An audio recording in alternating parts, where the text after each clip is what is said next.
We're live. I got a little message on my screen. Yeah, I got one too. We are definitely live. All All right. right, so we're checking out a new format today, everybody. First of all, this is Black and Tan, 0.0075% faster. We're checking out a new format now. We are going like we're trying to be a little more professional. Even bike riders can do a podcast in a professional manner. So pretty soon we'll be in a studio and everything before you know it. Yeah. So there's one. So I'm pretty sure we're live now on our YouTube channel as well as Facebook. So if you guys are having any issue, if anybody sees it, I want people to come in. So comment so I can actually see what's going on all around. So if you so Donald, when they comment, where would the comment will come up on our Facebook feed? I'm hoping that you'll see the comment. Oh, because okay. I'm counting on you to be the guy who answers the comments and things like that. But where would I find it? Where would I see the comment? I think I'm the only one seeing it. Okay, I got 2 comments already. Oh, you do? Yeah. So you can't see the comments, huh, Paul? Oh, that's a bad combination. That's a bad No, but here's what you do. Do you have your phone? I do. So just pull up Facebook. So pull up Facebook or YouTube. Okay. So we're live on both, and it's working on both. Amber just commented on YouTube, and we got someone that commented on Facebook as well. So it looks like it's working. You're seeing both of them. I'm seeing both of them, man. I'm seeing double. All right. So where would I find a Facebook Live video? That's a good question, right? All right. So if you go to our Facebook on our Black and Tan, it should be broadcasting there on Black and Tan. Got it. All right. Let's see. Or if you go to our YouTube, if you need to know that channel, it's Black and Tan 0.0075% faster. I got it. Hold on. Now I'm on.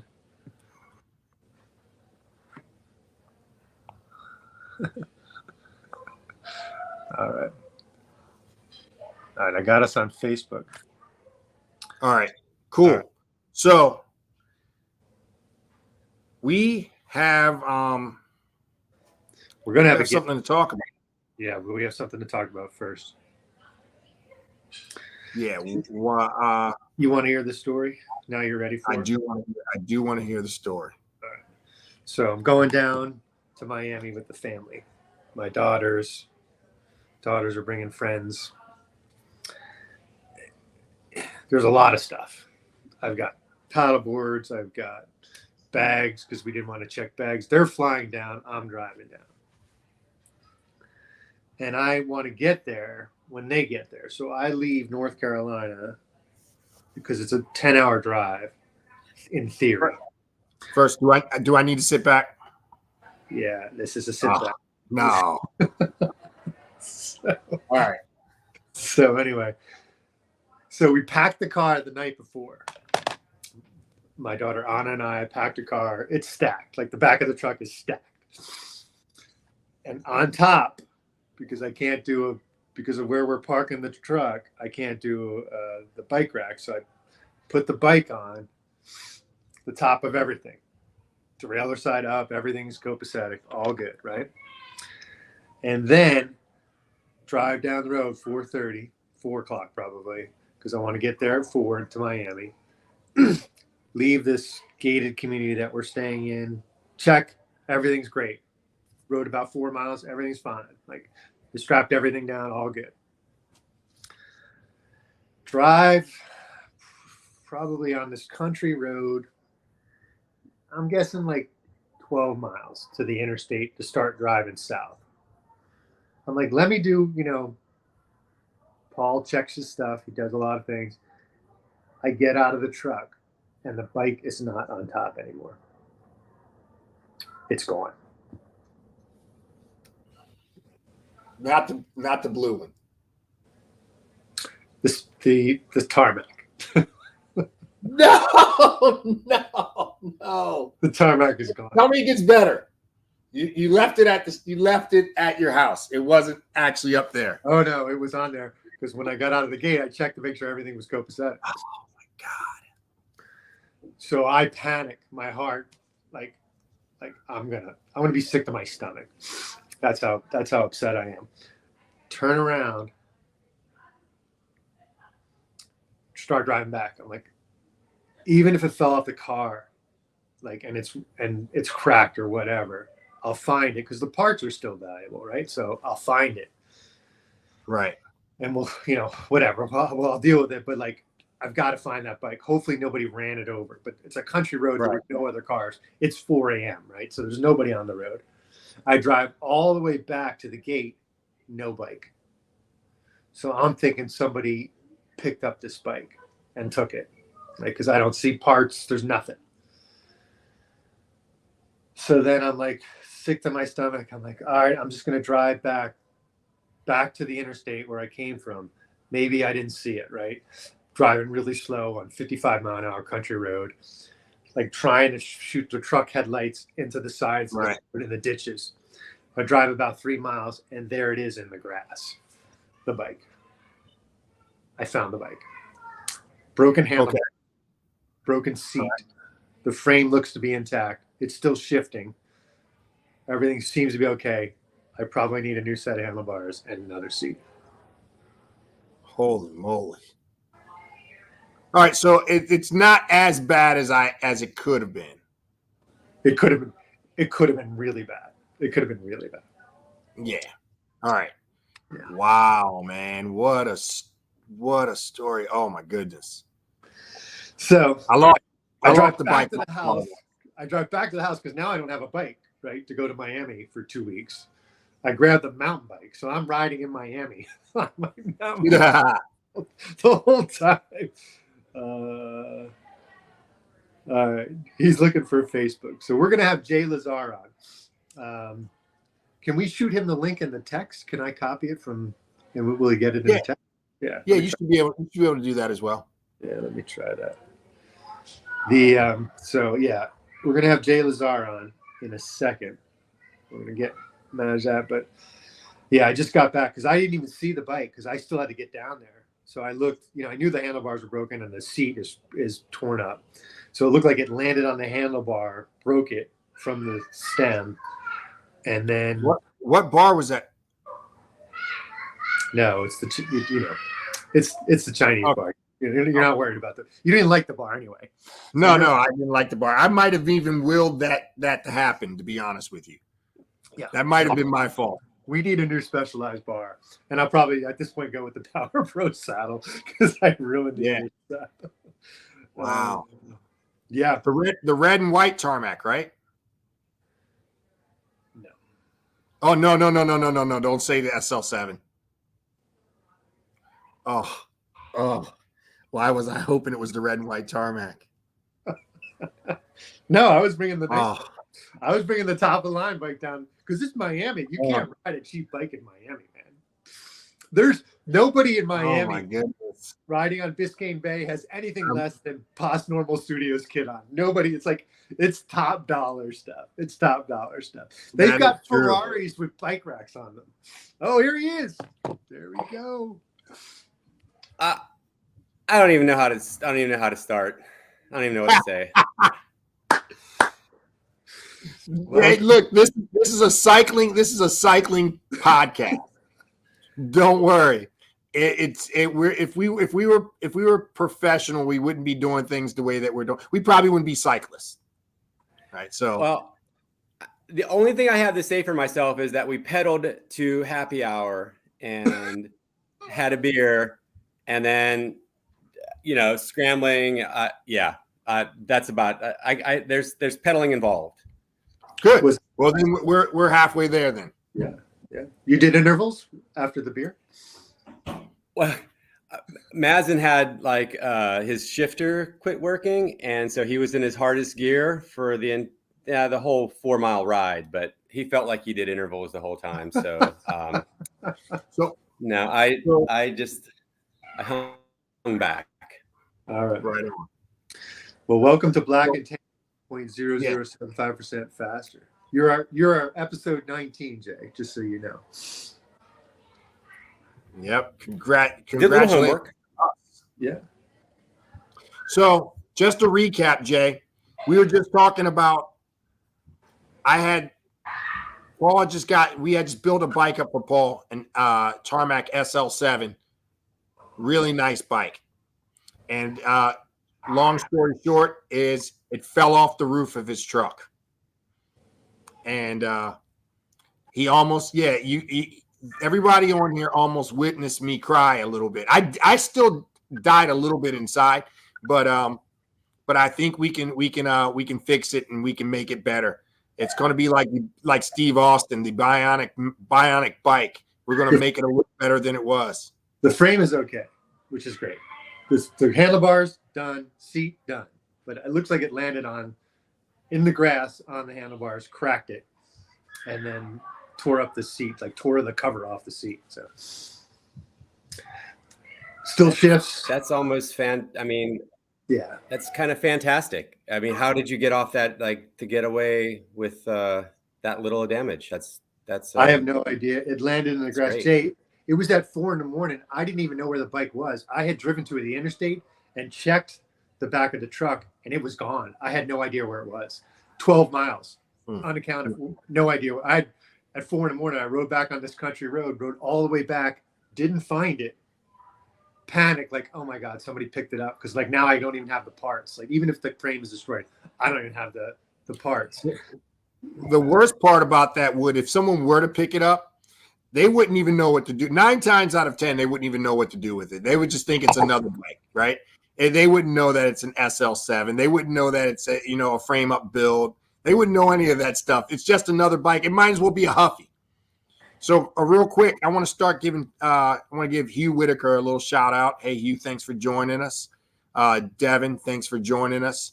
Yeah, guys. So people that came in a little late, we are talking to Jay Lazar.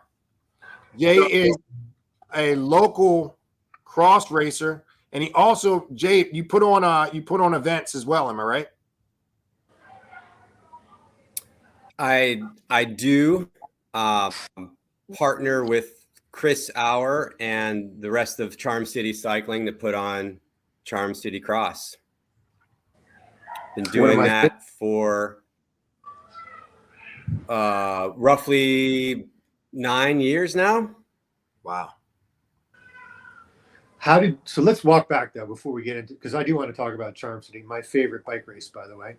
But I want to talk about Jay first. Like, Jay, tell us your background in cycling. How did you get? I mean, you're like a whole family of cyclists at this point.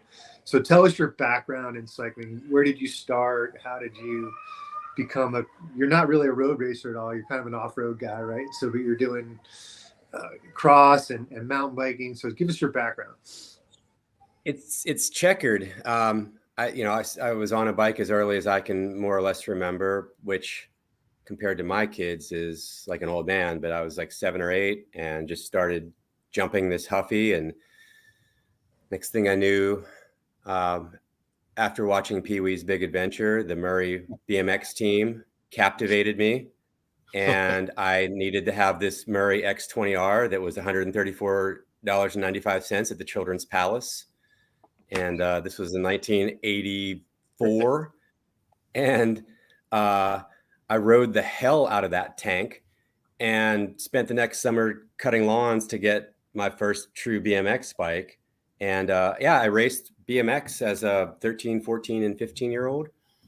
And then it's weird. We moved away from the center of BMX that I was part of in southwestern PA, and didn't really move to a place that we could pick it up. And so I've always been on a bike, just, jumping around, getting to point A from point A to point B. But I was really just kind of a commuter, a lover of bikes, but didn't race again from 15 until I was, I think, like 31.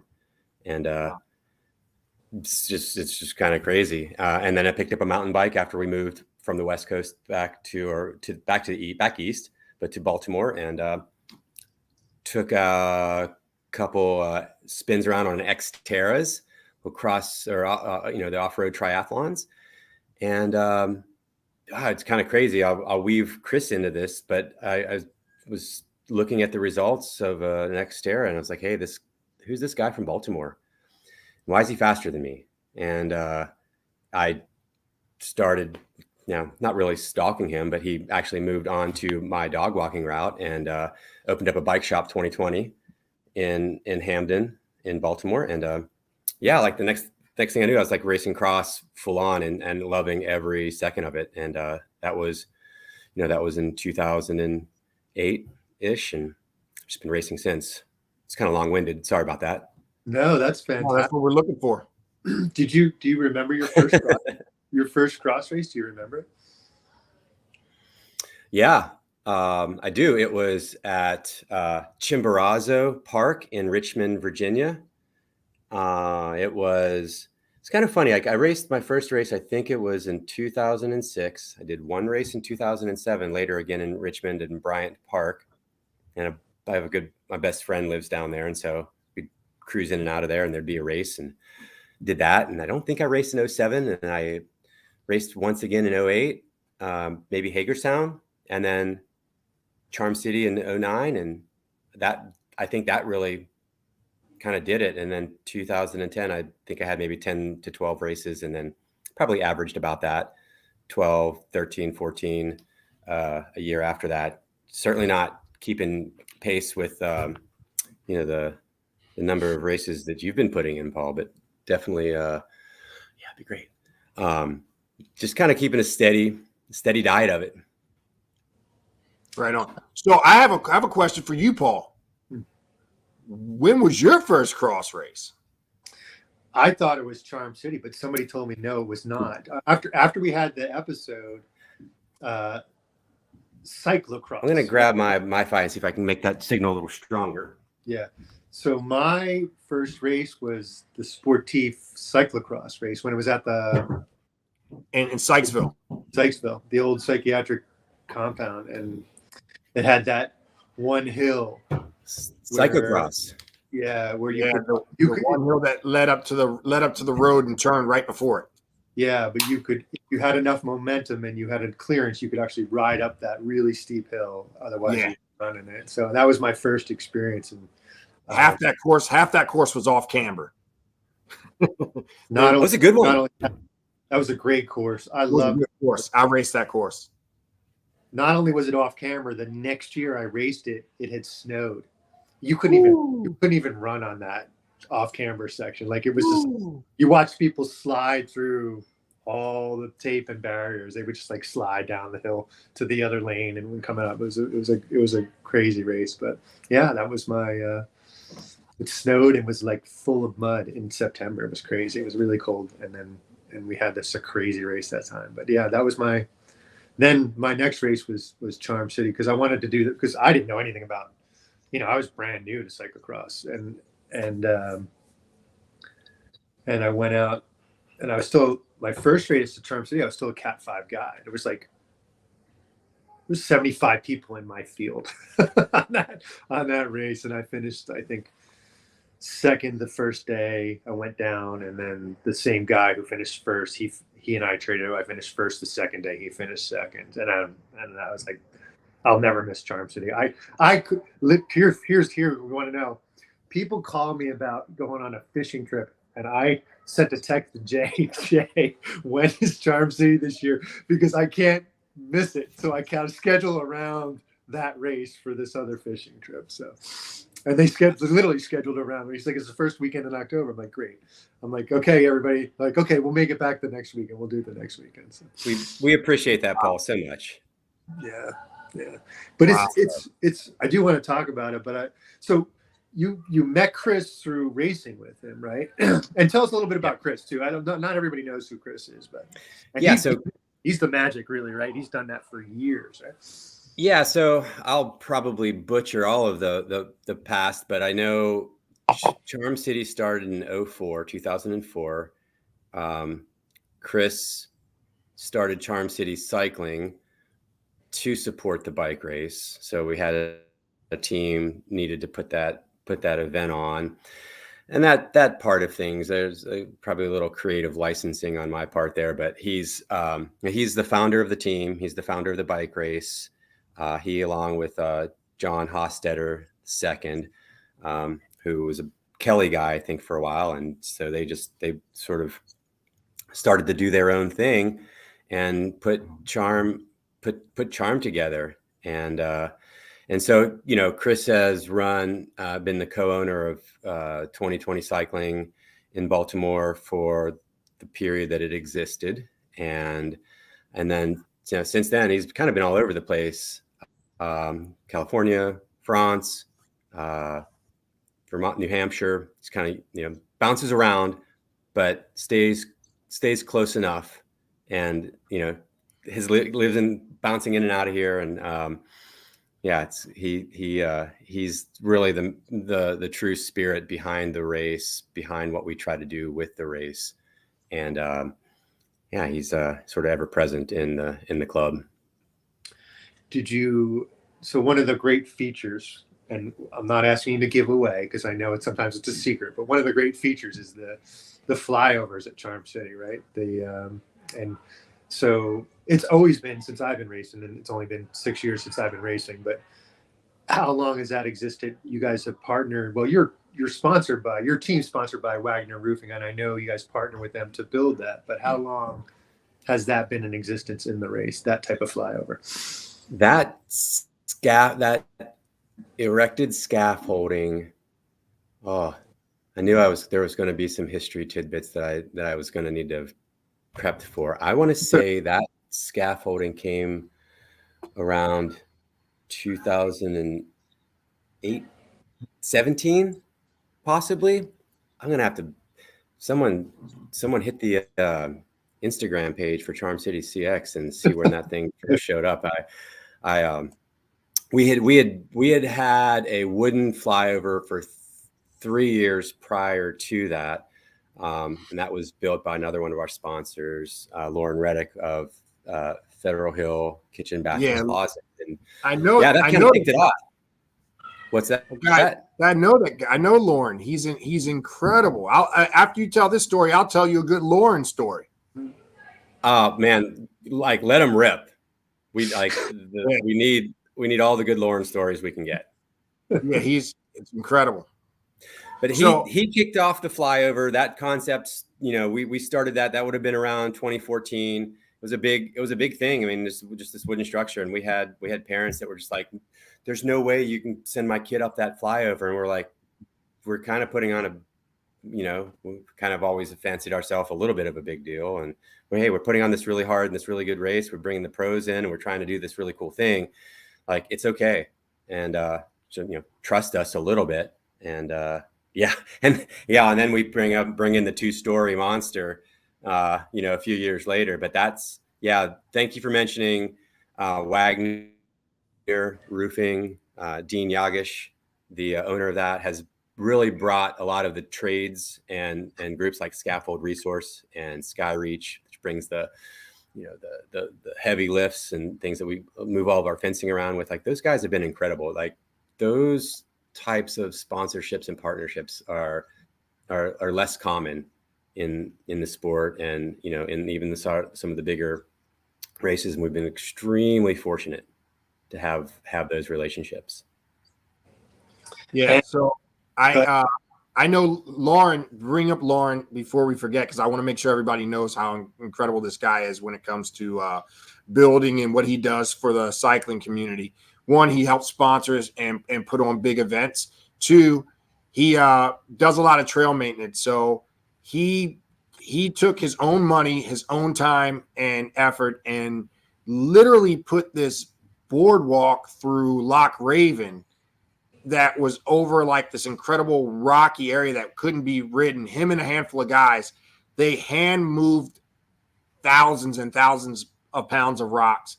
They built this plank. It's too hard to explain. You have to see it, and it's of the best quality. The wood is cut so it fits the rock exactly. Like, it's crazy. It would be like someone's backyard, how they would how they would do like a deck into like a rock face, a natural rock face. But this is going through the woods. It's made of like Pargo, I think it's called. That it's like that fake wood, so it'll last forever. Crazy. So he did that. And the way that I met him was I was at a friend's house in Baltimore, and they were having a cookout. And I look out back of my friend's house, and there's this tree fort, a tree house, about 20 feet in the air. And I look up, and I'm like, what the hell? It looked like something off of Treehouse Masters. It had a walkway that went to his house, like this hanging, like suspended bridge that went from the tree fort to his upstairs bedroom. And I'm like, what the hell? And my friend goes, oh, that's Lauren. You got to meet him. I'm like, okay. So we go over to his house, and I just want to see the tree fort because it's the craziest thing in the middle of Baltimore City. It's right down near Loyola. There's this tree fort. So he goes, come on in. He doesn't know me at all. He goes, come on in. Let me show you it. So we walk across the bridge, and we go in there, and it's like a bar in there. It's crazy. It's sick, right? So on the way down, we go down and we go through his garage, and the dude has all these S-Works bikes. And I'm like, you ride? And he goes, oh yeah, I ride all the time. And we struck it then, and we started, we rode together a handful of times. But talk about someone that's like really good for our area and that really gets it and that's willing to put in the work to help our community. Lauren's one of those guys that's willing to put forward the effort and like I said, help our community for sure. And he has the resources to do it. Yeah, that was a beautiful story, and that tree fort's pretty cool. I don't know. I've studied that thing. Oh, did you? I'm like, I don't even know if he still has it or not because I haven't been there in like 10 years. But it was amazing when I saw it. It's a sight to behold for sure. So you decide I'm going to get involved. How does that come to fruition? What do you? I think it's kind of funny. My role is like a coordinator, and I facilitate the work that we do, in the Chesapeake Bay. And I just organize and see. I like to think that I do an okay job of it and see sort of like opportunities to, kind of like take things to another level. And we had been using Druid Hill Park, sort of this Oak Grove area, predominantly on the east side of the park, and across the road from where the start finishes for those of you that have been there in the last 6 years or so. And we had the arborist encourage us to kind of get out of the oak groves because the trees were just getting hammered from all sorts of insults from everything in the city and old and dying. And he's like, hey, could you guys kind of move over towards like, a less treed in area? And we had that mansion house lawn that we had explored a few times and done a little bit over there, but not a whole lot. And so, I got involved more and started to kind of throw some ideas out at Chris. And he was kind of like, he'd look at me, kind of give me the side eye and be like, what are you talking about? And I'm like, no, come on, let's try some stuff. Like, we don't have to go too far. We'll just, just go a little bit here. Let's just move the start over here. We'll try some things. And year after year from about 13 on, we continually moved into that mansion house field as we held on to remnants of the past that were like really cool, like the planter over there by Reg was a tough thing to let go of. And even when we could till the volleyball courts and the sand worked out for us, that was kind of cool. But, it just became more and more clear that bowl and that mansion house lawn was really the sort of the canvas for everything that we wanted to do and could keep people. The other part of it is trying to create something fun for the spectators, create something that keeps their attention. And quite honestly, once you're in that lawn area and you just kind of look around, there's only a couple spots that you really need to go to, under the flyover, up onto the hill, where you can see everything that you need to see from kind of 2 vantage points, and it's a fun spot. We like to try and grow, that scene. I mean, that's really been, let's say, the last 3-4 years is trying to make the most out of the event, the atmosphere, create a scene for spectators, for folks that aren't traditional cyclists but might enjoy sport. So Chris has given me some freedom to do that over the years. Now he has to ask me what to do.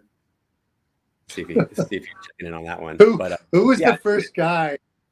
Who was the first guy to ride their bike across that mansion hill at the top and say, "Oh yeah, we can do this"? Man, I don't think anybody had really truly ridden it, but we looked at it and we kind of maybe told ourselves that it was off limits because it was right in front of the mansion house, and we'd really get our asses handed to us if we used that space. And then is that the spot where we were standing, Paul, where everybody was just sliding down the hill?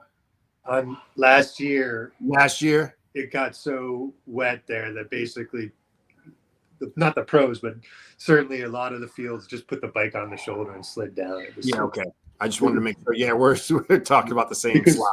Traditionally, and Jay can talk about this, they'll run it one direction on one day, and then they'll kind of do the opposite direction. Some of the course, the opposite direction the next day. And when it went that way, that bottom turn, when it got wet, was very difficult if you didn't have really good bike handling skills. It was pretty difficult turn. So, yeah, we saw most of the people actually running down and just continue to run through that turn.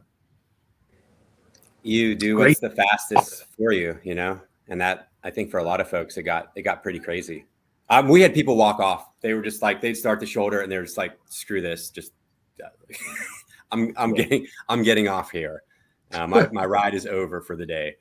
And it was pretty special. But we just took a chance and said, hey, we're going to just run it one year. And and we had some Stephen Hyde, I believe, and Jeremy Powers were in a little bit of a tussle that year. I have that right, and they had some problems with some of that. And we're like, there's only so many features out in that field that you can use to kind of create problems, and that's really what we try to do, make the most out of the slight inflections in slope and just little off camber bits and pieces where we can, and that one worked out on a dry day just great. It's been fun to use that hill. Yeah, it's definitely one of the more challenging aspects. The flyover is cool. The hill's technical. Either way you do it, right? It's intimidating. What's that? The flyover is intimidating looking. The run up. The fly up's just intimidating. Yeah.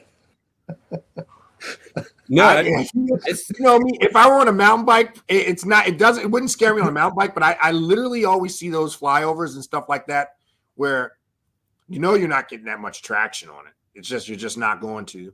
And then you're running on a 32 millimeter tire at most. So yeah, a little scary, but I see guys tricky. The key to the flyovers, did you get clipped in? Because if you didn't get clipped in and you come down the flyover, that's fine. But you got to go up a hill usually next. And if you're not clipped in, you're a mess in that section. Right. When you run up the stairs, your heart rate's pretty jacked. You throw the bike on top of the flyover. You try to jump on and clip in, and you'll see guys trying to clip in on the way down the hill, and that's not particularly easy. So we've got other podcasts, guys that run another podcast right now joining in. And some guys from Costa Rica. Just wanted to let you guys know that. Thanks for joining in.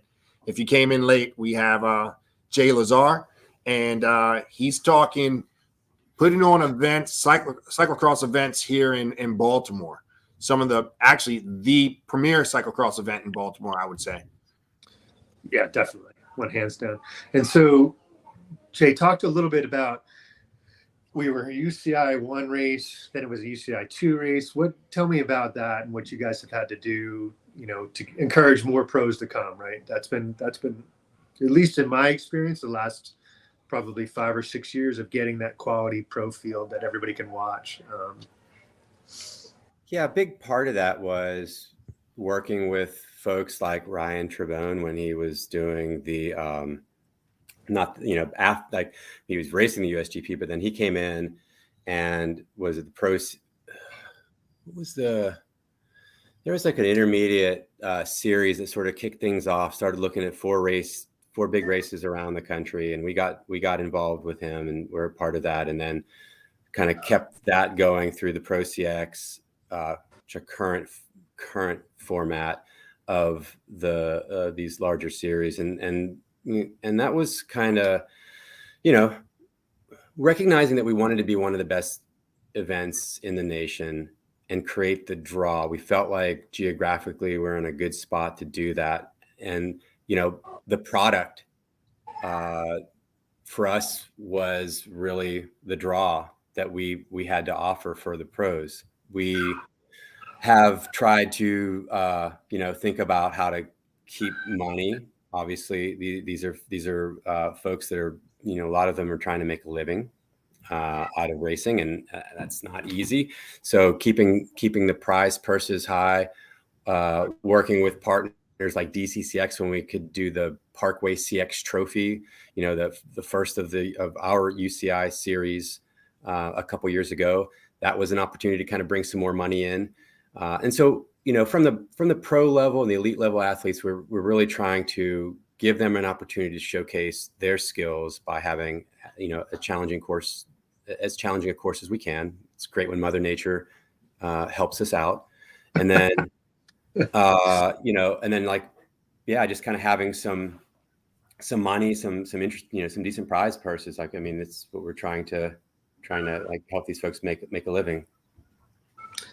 Yeah, and the announcing, and it's just in general, it's a different atmosphere. It's a different atmosphere. That you alluded to it.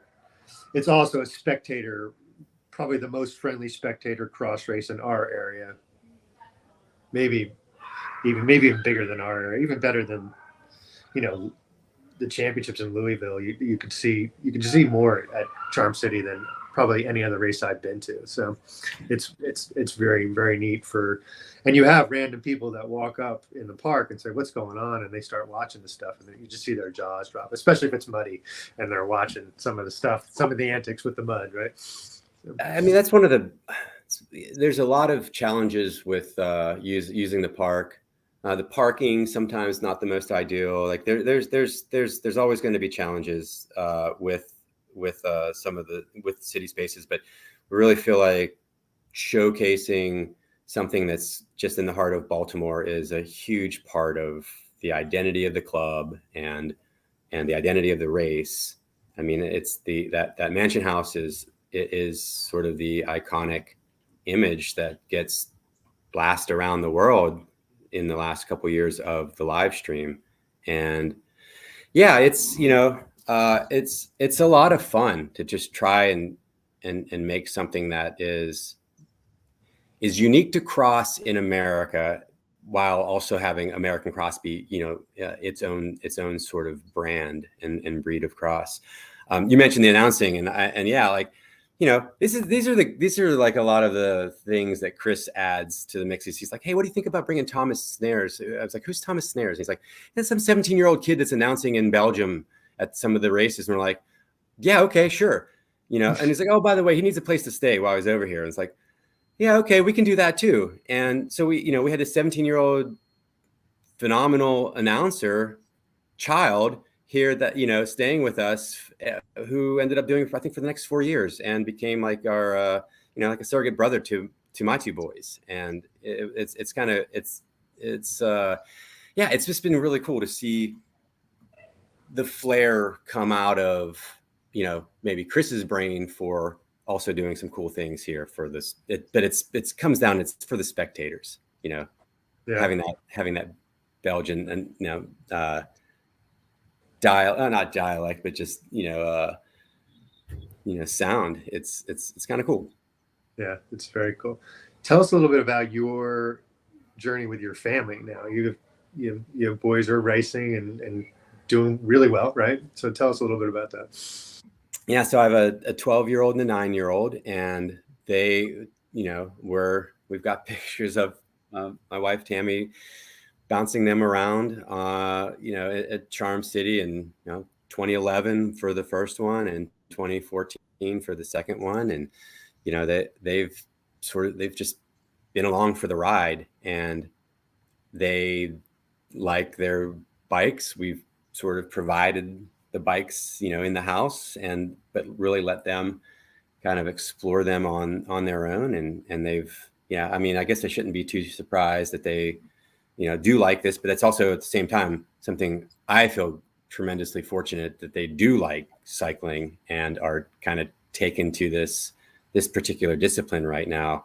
And they're doing really well. They've been involved with Baltimore Youth Cycling, which full disclosure, I'm a board member of this year, so I can't say enough about that organization and what they do for youth in the area and kids, and the self-confidence that you see, young boys and girls come out of the program with. I mean, at the end of the day, not everybody can do well and get on the podium, but I tell these kids, like, each one of them, they're little badasses. They do this really hard, tough, demanding, cold weather thing at times, and even when it's miserable and they want to quit, I'm like, you guys are like some of the toughest kids I know. Like, it's amazing. And so, like, that program's been, I think, as fundamental as anything else to my boys'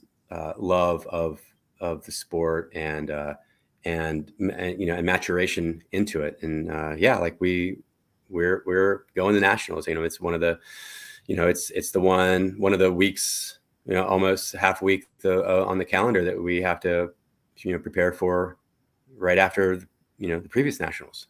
Right. And, yeah, it's been a lot of fun to watch them have success and joy in doing so. And my little guy just rides around with a smile on his face. He's like the friends call him the happy assassin, because he's good, but he's just like got this big grin, and doesn't really matter, just having a blast. Good. So there's people. We had John Posner on, who was also and Fred Powell, who were part of the MICA league here. BYC, can you tell the audience a little more about BYC and what that is? Yeah, so Baltimore Youth Cycling started 9 years ago. Small group wanting to get kids out racing cross. They were racers themselves in some of the early days, and they loved this sport, and they saw it as an opportunity to kind of take it to a level where it's an equivalent to your soccer, your semi serious travel soccer teams, or just some sort of equivalent where there's 2 week practices for 3 months of the two practices a week for 3 months of the year, with more or less a race opportunity every weekend. Obviously, it's not that demanding of the kids now, but we're at about 84 kids right now, and it's so much fun to go out to the practices and watch these kids learn about this discipline, struggle carrying their bikes over barriers. And then, in Baltimore, youth cycling as a club has grown beyond just cross. I mean, we had last year our 11, 12-year-old national champion in road, which was just phenomenal. And we've had some good podium results at nationals with cross, and another decent road season this year. And so it's expanding. There's mountain biking. There are several of the kids on NICA clubs. So we do have that sort of that cross fertilization, and getting kids on bikes is wonderful. I agree. I think you're a Kelly feeder team at this point. Like, you're putting all the guys up who are now going to Belgium and doing a bunch of different things, right? So yeah, no, it's true. I guess, like, it's funny to think of ourselves as that, but yeah, like the guys that were, a lot of the kids that were over there started in Baltimore Youth Cycling, and and they're not it's not the only club that's been feeding kids. There are folks that have moved in among some different road racing clubs in the area. But yeah, it's been really cool, and we've kind of worked it out now where we've taken a lot of these kids, some of the Kelly riders that they don't really have a traditional cross support group. They're more leaning to the road, and so our kids want to go and race road with them during that season, and there's kids that will come over and throw on the BYC jersey for cross season and get the skills and the experience and the structure and everything, the organization that comes with BYC. And we target we target maybe like 8 races. I should know exactly how many, but we target a handful of them, the mix across the series, some independent races, and just really, we don't expect kids to be out there every, like you, Paul, getting out every, twice a week on the weekend, or twice a weekend sometimes, and just going for it. Yeah, I'm not going to say it. I am going to say it. Paul has no chill. Hashtag no chill. Hashtag no chill. That if there's a ride to get in, he's going to get it in. I promise you. Yeah. It serves him well. I love cross. I do love cross. I love it. Well, I mean, it is, and Jay said it, but and a lot of people have been talking to me lately about cross and why to do cross. And these are guys coming from the road. I'm like, you'll be a better bike handler on the road. I promise you, hands down. Yeah, if you learn what it feels like to have a bike slide out and stay upright and continue to make cornering happen, that lends itself to a lot of other like disciplines, just in general. But it's just one of those things where I had no idea 6 years ago about cross at all, and I just walked into my first race and I was hooked. I was like, I'm not leaving. Like, I think I 19 races in my first year, something crazy like that. Yeah, right? And then you guys find yourselves racing against each other, right?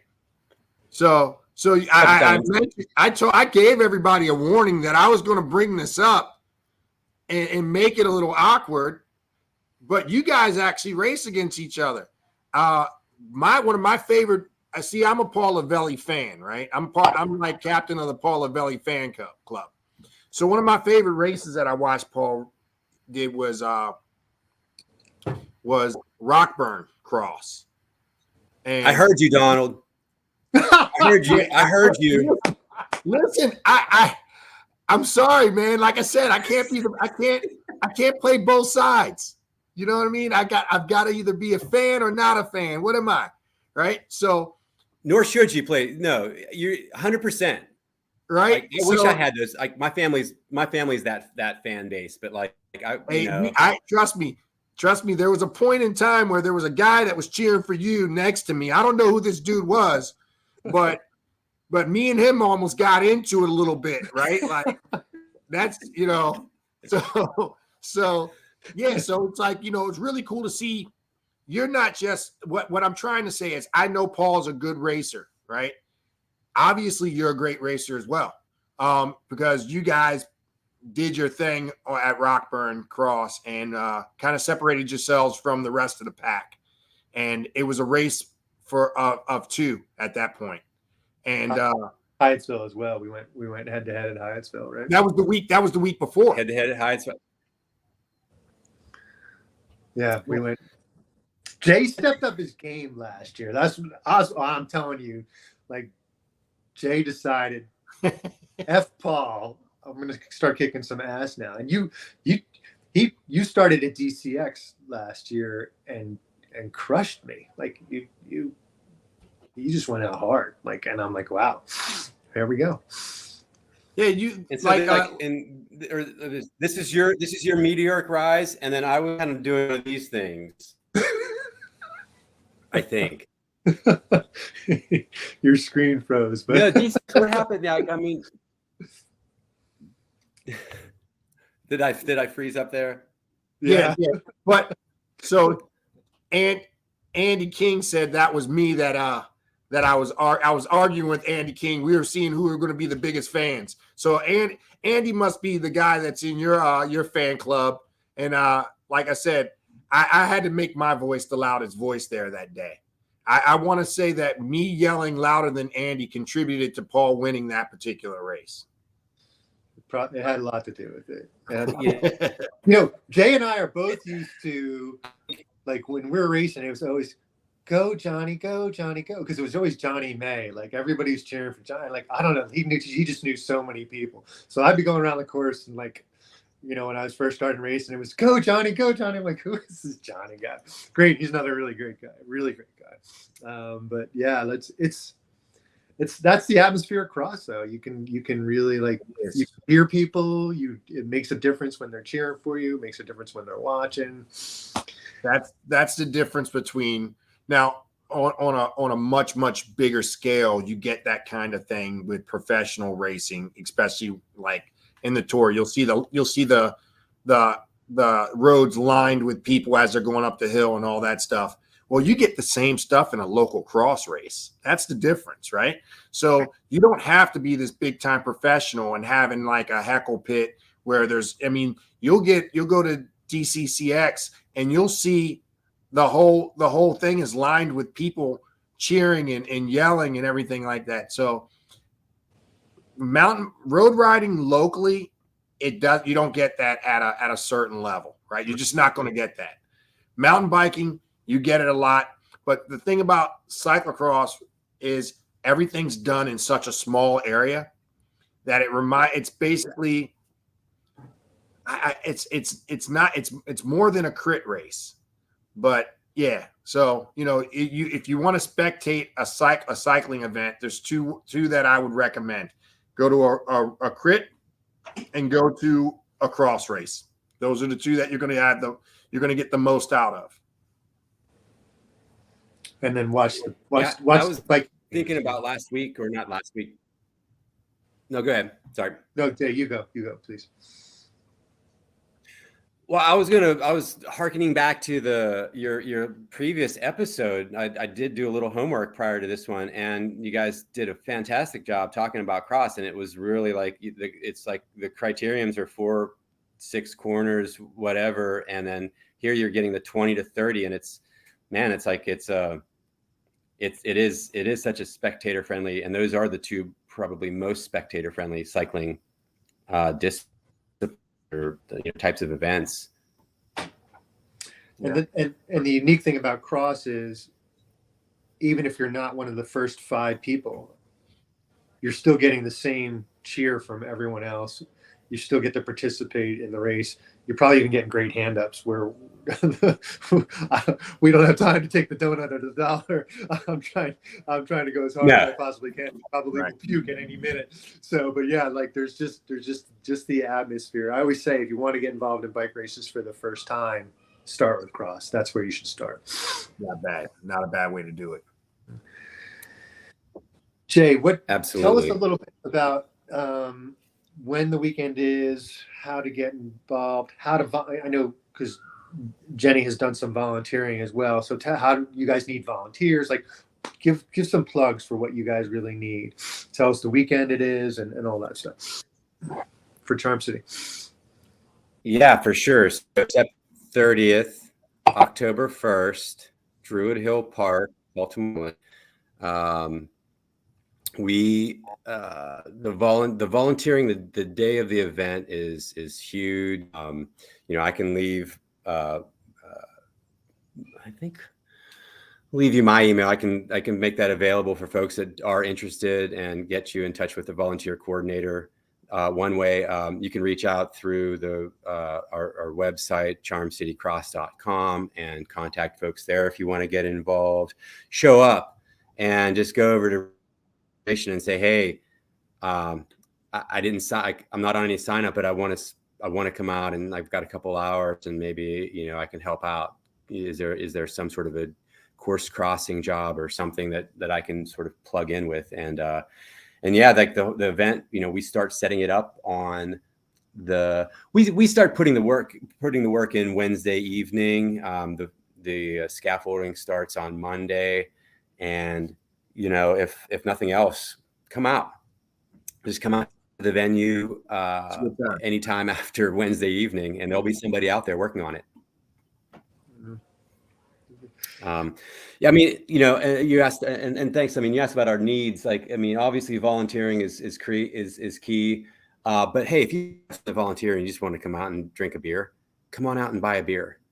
Support one of the food trucks, or, you know, Union Craft Brewing, who's been with us since about 2012, supporting the bike race, supporting the club. Come out and grab a beer or a coffee, or, you know, or whatever, and check it out, and bring somebody that maybe is new to cycling or not, but just likes sport. That's make an afternoon of it. I think that's key, and I don't think it's said enough. Bring someone that you think may like competition, period, because you never know. That person, that might be the motivating factor for that person getting on a bike. You never know, right? If they're competitive and they see that, they look out there and they go, if that guy can do it, I can do it. That may be enough motivation to get them on a bike. And me being partners in a bike shop, that's what I'm looking for, right? I'm getting as many people on bikes as possible. It does well for our cycling community, and it does well for our businesses. So definitely let's get people out there to check out these races. They're spectator friendly for sure. Jay, I know you don't. That's, you know, I feel like we.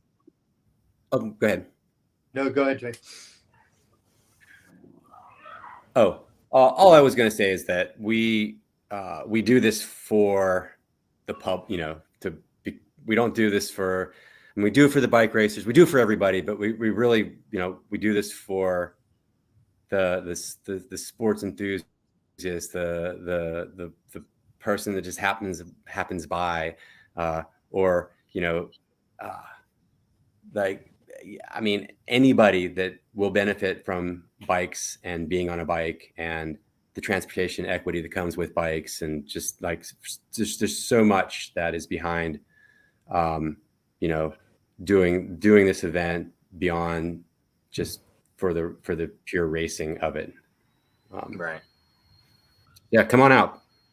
Yep, that's the key. The key is just make it there. You won't be disappointed. Bring a cowbell. Bring something you can make a lot of noise with. Find your favorite, like an instrument, whatever. Whatever, it doesn't matter. Bring whatever you think will make enough noise to get that rider's attention, so you know that they're hearing you cheer for them. Bring whatever you want, but just come out.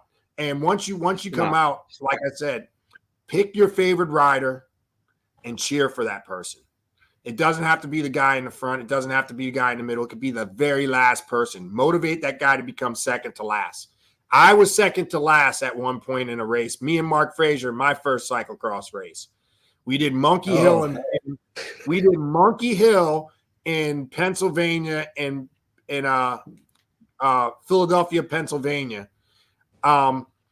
We came in first and second to last, and Mark edged me out on that race. And that was our very first cyclocross race, and we've done more since. So for sure, that last place guy might be me, and you may be cheering me on to try to beat Mark, who was second to last. Everybody deserves a cheer. Everybody deserves a cheer. Some parting questions. Jay, what's your first cyclocross race this year? Which one are you doing? Are you going to do DCX? No, I'm backpacking in the Olympic National Park for the first and second weekends. So I won't be at DCCX, I won't be at Falkerberg, and I won't be at Go Cross. So what's the first race after? I'm doubtful I'll make it to Rochester. Whatever that next race is. Okay. What is that next race? I think it's Charm City. I think it's Charm City. It would be Charm City. That's Are you going to race at your own Wow. race? You don't typically do that.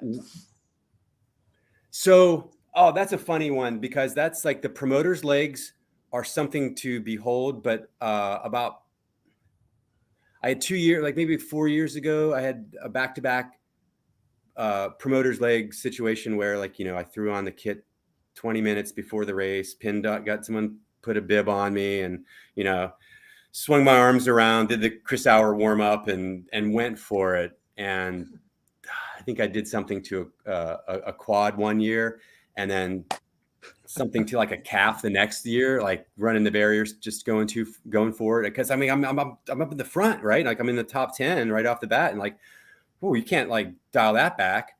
And No, you got to keep going. So two rough years. And I've pulled the plug on my Charm City racing days, unless I give up the co-promoting job. Who taught you how to ride a bike? I guess my dad. He put the first bike underneath me and was there when I lost the training wheels. So I'd have to give John Senior credit for that. Was he a BMX guy too, or no? You just got into that on your own? My dad's a model railroader. Ah. He's a hobbyist. He's not an athlete. And yeah, it's kind of funny, but got me to the races when I needed to get to the races, which was cool thing for a dad to be able to do. Yeah, indeed. That's what I can ask for. Well, we appreciate you coming in and talking about the race. It's definitely my favorite race. If you want to see a great venue, hopefully it rains, hopefully it's muddy, hopefully it's hard. It's just a great thing. Not 2 years in a row. I hope for all those things. Not everybody does, but I hope for a hard race. But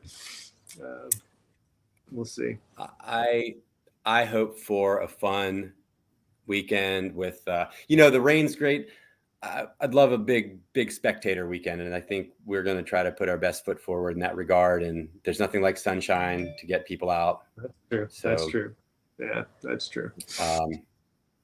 We had our epic year last year. We can let that lie for another 19. All right. Pray for sun.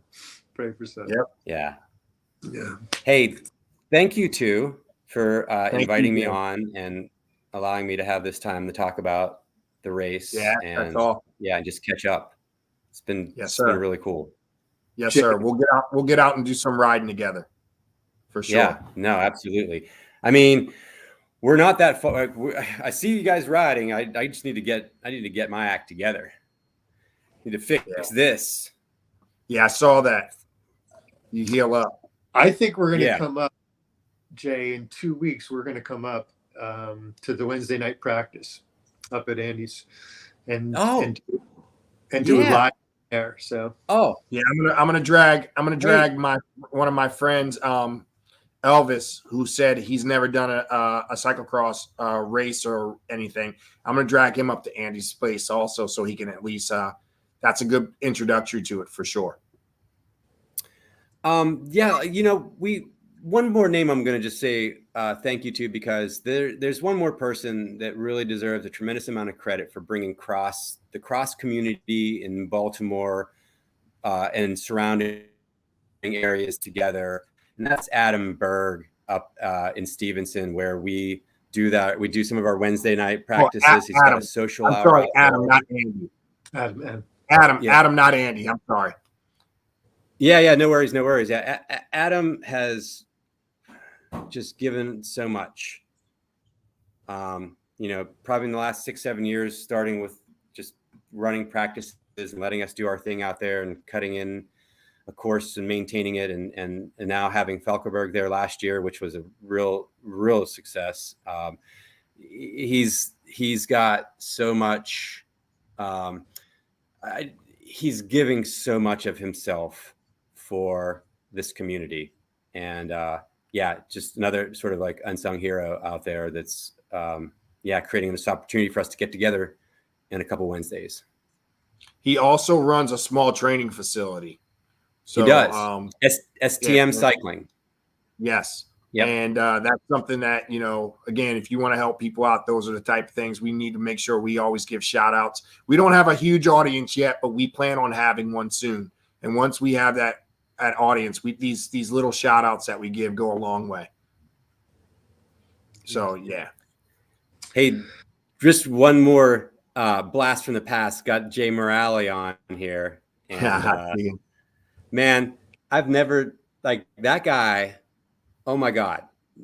Such a fun guy to race with. He was with C3 when I first started, and then moved over to Sportif, and he and Jay Lenz. There's a lot of Jays that were getting shouted out, and like you didn't know who was getting cheered for, so it was great for all of us at the time. Right. Hey, that guy never. I don't think he ever DNF'd. It's another like quick weird factoid. Like that guy raced like over 100 races and never had a DNF. Like I can't even imagine. Which is almost impossible in cross.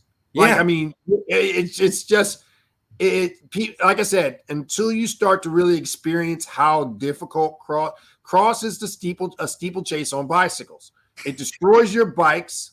It destroys your body. It wants you to stop. And that's why you got to cheer people on to keep them going, because it's so easy to quit a cross race. It's super easy to quit a cross race. Yeah, well, that was good seeing you, Jay, out here. And yeah, that was there's some great battles, some great stories over the past decade now plus of racing around here, and more to come. Especially with this guy up here. He doesn't know chill. No. But that's all good. So we're gonna sign out again. Yep. Super appreciative to you joining us, and I learned a lot about you. I've been kind of in the same circle as you for many, many, many years now. Just really never quite crossed paths like we are now. And I'm looking forward to, like I said, riding with you and doing more. And if there's anything that I can help out or Patapsco Bikes can help you with, please let us know, and we'll try to get it done. Absolutely. It's been an absolute pleasure, you two. Thanks, Jay. All right. Peace. Have a great night, guys. Right. Thanks, everybody. Thanks, everybody, for tuning in. And you'll be able to watch this again on our YouTube channel. It'll be edited a little bit, but should be good to go. Thanks again, everybody. Much respect. Have a great night. Thanks, Paul. I'll see you soon. All right. Bye.